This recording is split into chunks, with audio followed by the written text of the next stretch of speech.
Hey friends, I'm ready to read the third grade's purple book called Trouble with Triplets by Alexandra Bear. I want you to be able to read it yourself if you'd like and not wait on me, so here we go. Carlo's older sister Dora called him.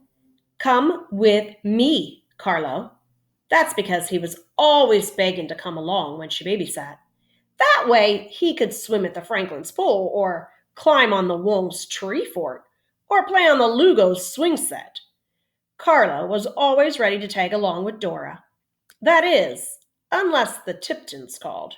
The Tiptons had 3-year-old triplets, and they were more than 3 times the trouble of any kids that Carlo knew. One Saturday morning, Dora was on the phone. Sure, I can do that, Carlo heard her sister say. Then she hung up. I told the Tiptons I'd babysit. Do you want to tag along? She asked him. Uh, I'm busy, Carlos said.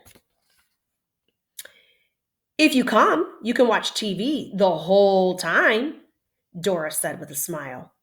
Carlo was only allowed to watch TV an hour at home for an hour a day. If he went to the Tiptons, he could catch up on all the shows his friends had been talking about. It was a hard decision, but he finally gave in.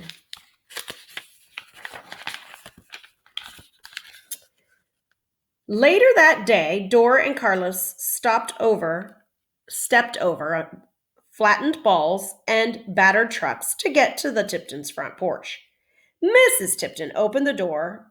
One of the Tipton triplets clung to her leg. The other two were dumping the ingredients for waffles all over the kitchen floor. Thanks for coming, Mrs. Tipton said. I need to meet the people at the craft contest. I'm entering one of my quilts in it. And then she turned toward the kitchen. Ricky, Randy, don't make a mess. It's a little late for that, Carlo thought.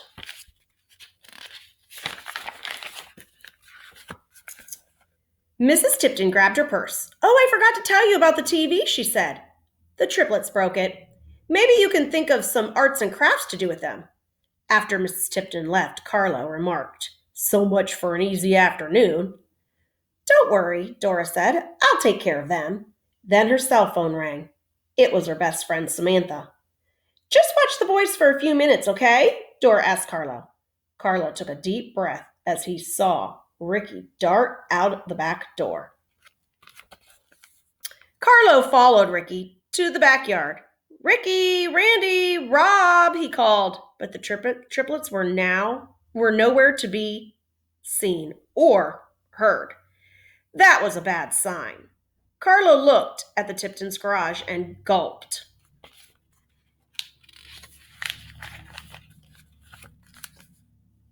Carlo felt tense. He anxiously tiptoed inside the garage.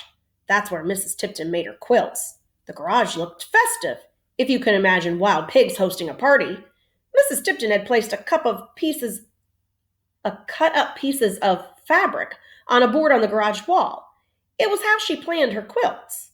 The quilt that was up there was the one Mrs. Tipton was making for the contest. Before she left, it had looked like a nice picture of mountains and beaches. Carlo could tell because there was a photo of it on the wall next to the board. Now the quilt looked like a bulldozer had driven through it. The bulldozer's name was Ricky. He sat on the floor with a bottle of glue and pieces of fabric stuck to his hair, shirt, and arms. You can see he made quite the mess.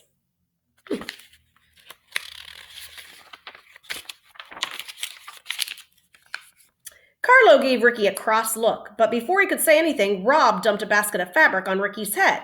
Then Randy plowed into his 2 brothers and landed in a basket full of cotton. Now he looked like a sheep. Suddenly, Dora appeared in the doorway. What's going on? She shrieked. Her face looked so red that you would have thought it was 200 degrees in there.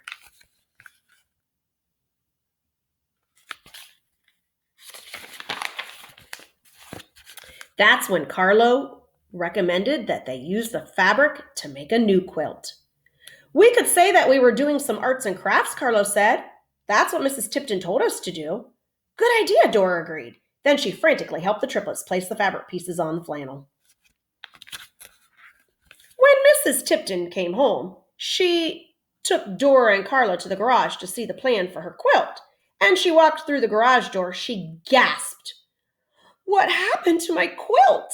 I can explain, Dora squeaked. The triplets were so excited about your quilt that they wanted to make one themselves.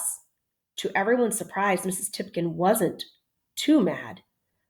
I'm not happy that you let the boys get in here, she said, but this actually gives me a great idea.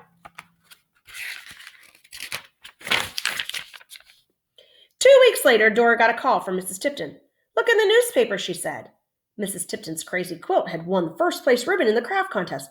Oh, by the way, said Mrs. Tipton, can you and Carlo babysit this weekend? Dora looked at Carlo.